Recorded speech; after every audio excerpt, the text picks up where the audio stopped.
Patreon.com, fighting words, support the boys, love the boys. And the only way you can do that is with £2 a month, £3.50 a month, £5 a month, or £10 a month if you are feeling particularly rich. So give us your money and nothing more other than that. Support for this podcast, as always, is brought to us by our boys at Market Squawk, powered by Live Squawk and Xbrain. Xbrain.co.uk, and a promo code fighting words to save 20% off any and all Xbrain supplements. Tonight, we are joined by the man himself. He's in a dashing Machiavelli. And like, I loved Machiavelli personally. Qais Ashfaq is with us. How you doing, dude? I'm not bad. Thanks for having me. Appreciate it. Oh, mate, anytime. Like, it's been on, and like you were saying, it's proper busy at the minute. And it is what Yeah. it is, right? It's just wedding season. And we were just having a little joke about that. Like, it's just long, Yeah. honestly. I don't know how you maintain the pace of it. Oh, mate, and neither do I. Like I say, the amount of things I've been getting for the last. Literally, it's been what, 4, maybe 5 weeks since my last fight. But every Yeah. week's been manic. I've been all over the place. I prefer being in But training. I bet you do. It's probably less stress. It is. It actually is. Less stress, less ag, less obligation. You know where you got to go 100%. and where you got to do. Okay, so 100%. so for the people that don't know you or your story, run us through it, dude. Run me through. Yeah. So, Qais Ashfaq, from Leeds. I had a brilliant amateur career. Mm. What was the Won, record? I had about 200 fights, around 200 Decent. fights.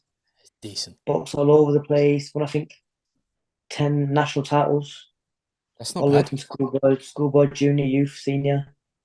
Um, Won the GB title a few times, 3, 4, 5 times maybe. And the Nice. European silver medal, Commonwealth silver medal, boxing the worlds, but Nice. and culminated the amateur career with boxing the Olympics in Rio 2016 for Team GB. Yeah. And Star-studded team as well. Yeah, I was about to say that's a a great proper team, team you went out there with as well, isn't it? beautiful. It was again no disrespect to anyone else, but it was a very, very, very talented team. Massively. And so what was that? Sorry. No, I was saying massively. Like Yeah, you're unbelievable. talking you're talking Joyce, you're talking Buatsi.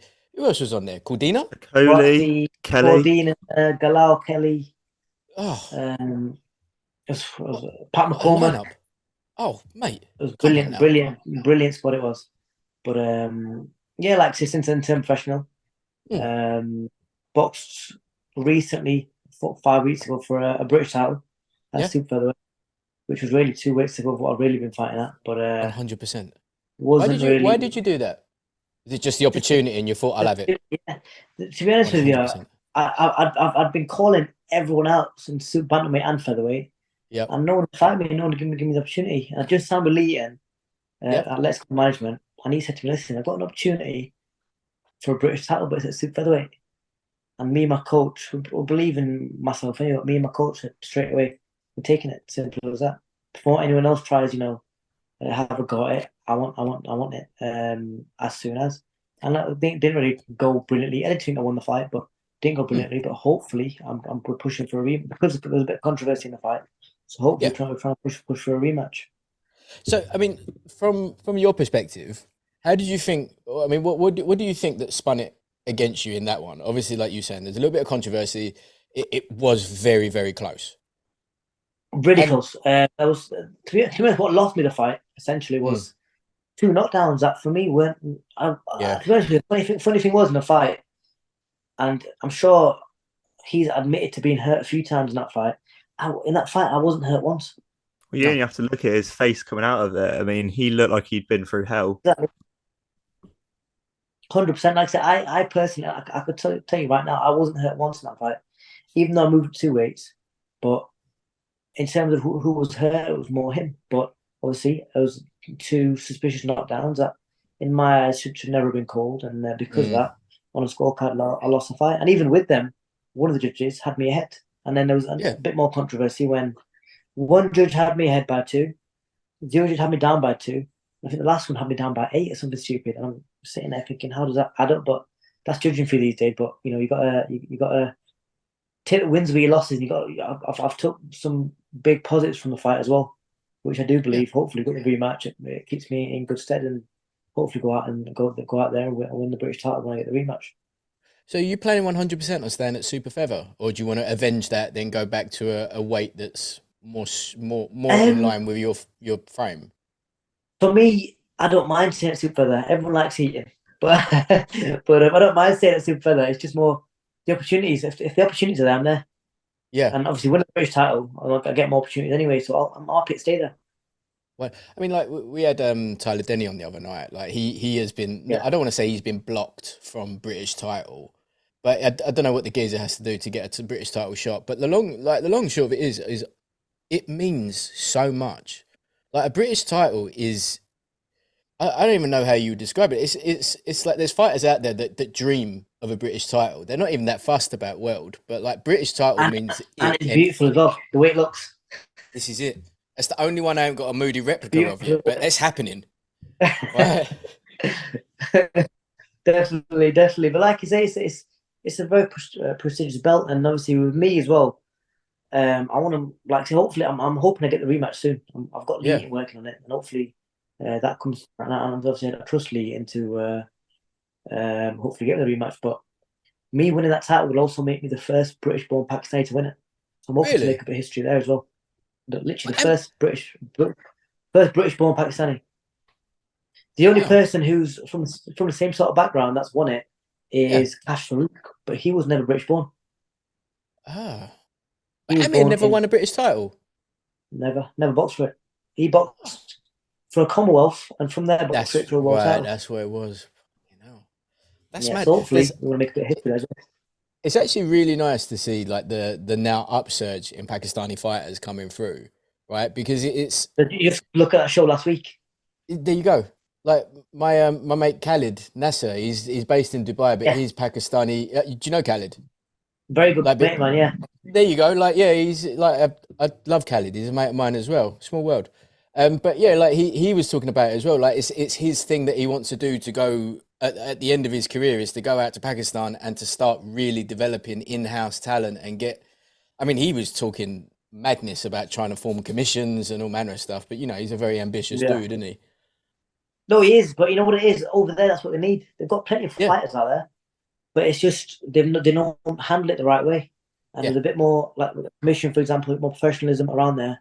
And like I say, with a lot of these countries, a lot of corruption, and that's spoils sport, and that's what they need to get out of with the boxing side as well. Hopefully, I know he's mentioned a few of his plans to me, but hopefully, when it comes to the right stage, he can help out with that. Yeah, 100%. So now you were Lee Eaton, like Lee knows what he's doing. So was the reason that you left 258 one of the basically just opportunities, and they were trying as much as they could, because this is not about not delivering and stuff. You have to have someone that's willing to fight you, right? And you can't force that. We've seen that how many times in this sport. But Yeah. No, that the main with driving force. 258 again, it was that exactly that, but I do believe they were doing the best to their capabilities, but Mm.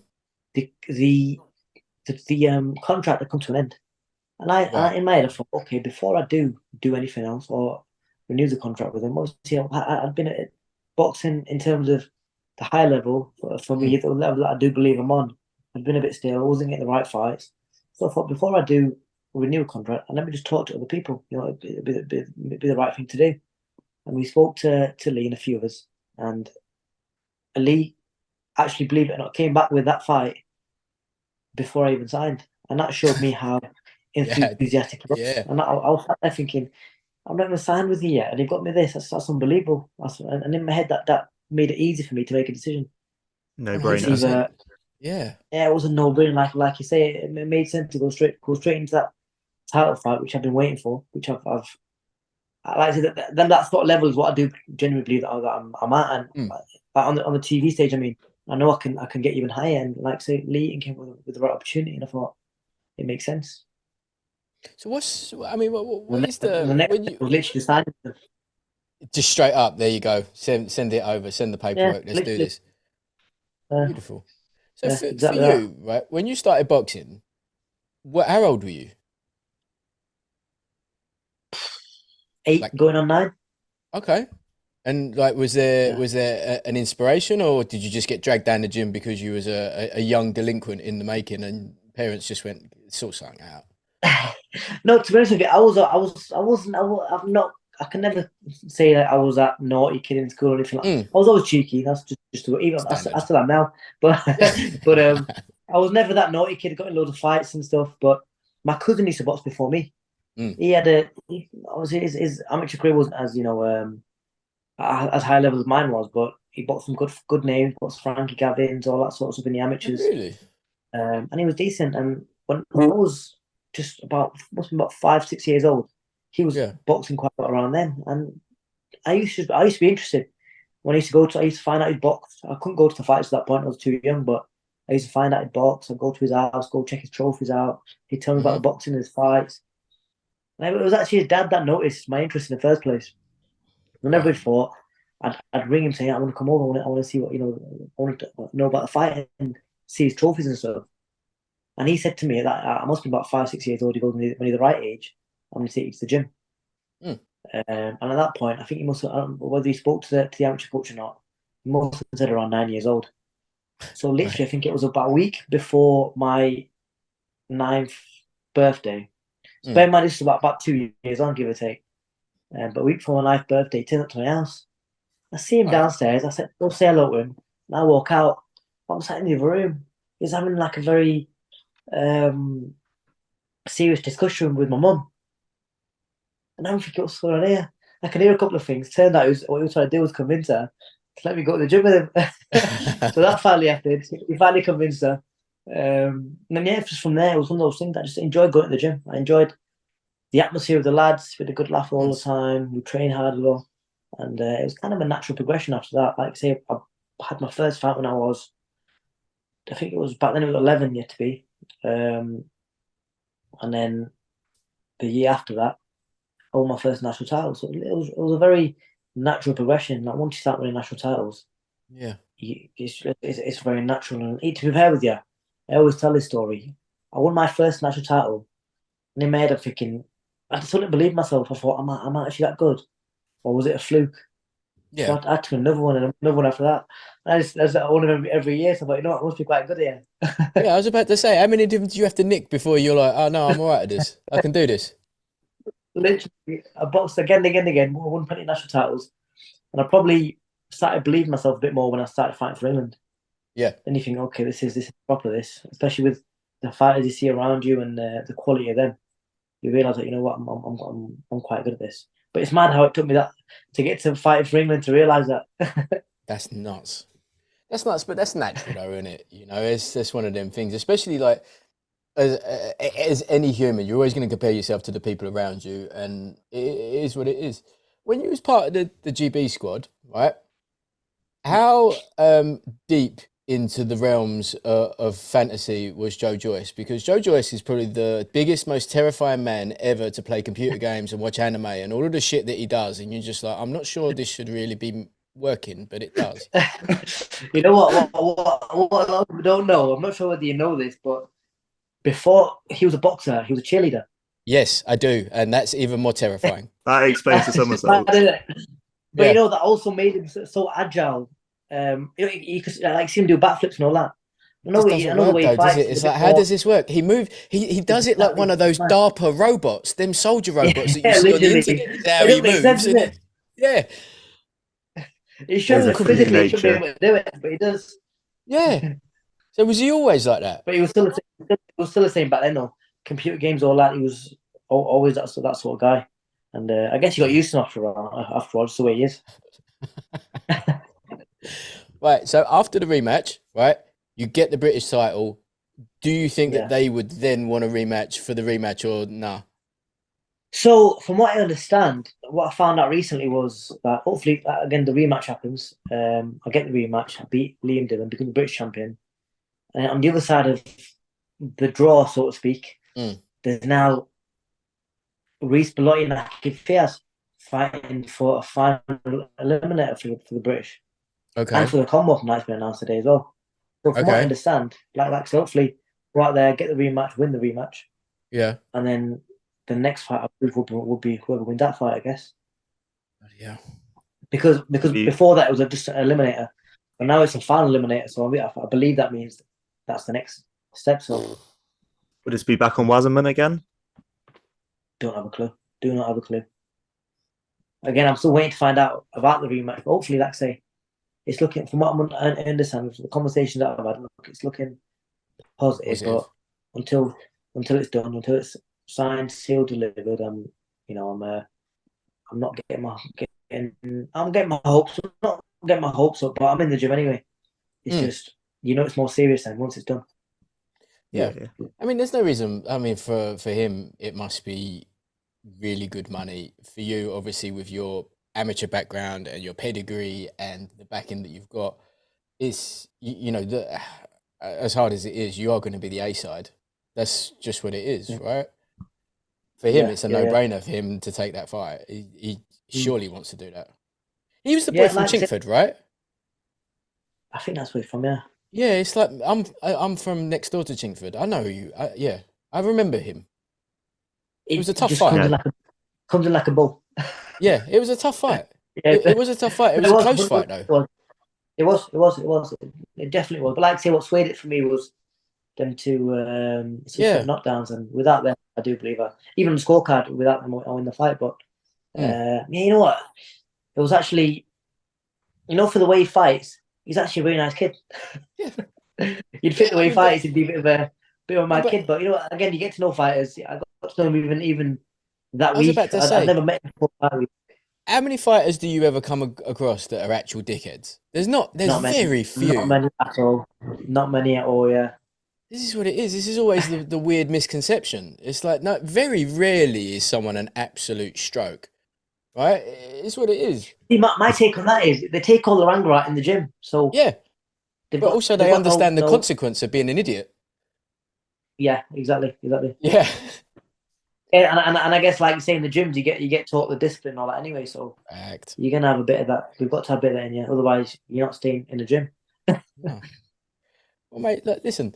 When it gets signed, I want to have you back on, and I want to have a proper, in depth, because maybe even we'll go over the Liam fight, because, like you say, it was so close, and from your perspective, one was incredibly. It's just I don't know why they do one each side and then one that is just completely wild and based in fantasy. Yeah, there's always a rogue scorecard, isn't there? Yeah, it's just happened so much, and it's like, mate, what were you watching? See, I seen something the other day about. I think it was after the Hughes fight, Hughes Cambosos, and that was mental as well. A week or two after mine, and that was mad. And they're saying the judge need to be accountable. It's like, how much can they get away with? I mean, they should be able to. They should have to explain the scores. And if it's 100%, if it's not right, then there should be consequences. Yep, and who's going to enforce that? This is it. It's only the board that can do it. You put monitors in front of them. There's so many things that you can do for no money whatsoever that can make their job so much easier and so much better. But it just seems they don't seem that fast. But again, you're not allowed to comment on that stuff because the board is a little bit spiteful, but we are. On that note, mate, we'll have you back very soon. All the best. I can't wait for you to get that fight. You know what it is? You don't want to comment on it because you don't want to rub the judges the wrong way. I'm fighting again, hopefully. This is it. You don't want to have 3 incredibly wide scores against you. Exactly. Right.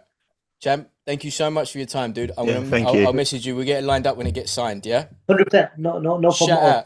I'm going to put all of your stuff in the show notes. You've got a decent following anyway. It's not like you need our stuff. But yeah, thank you so much for joining us, man. Cheers, boys. God bless.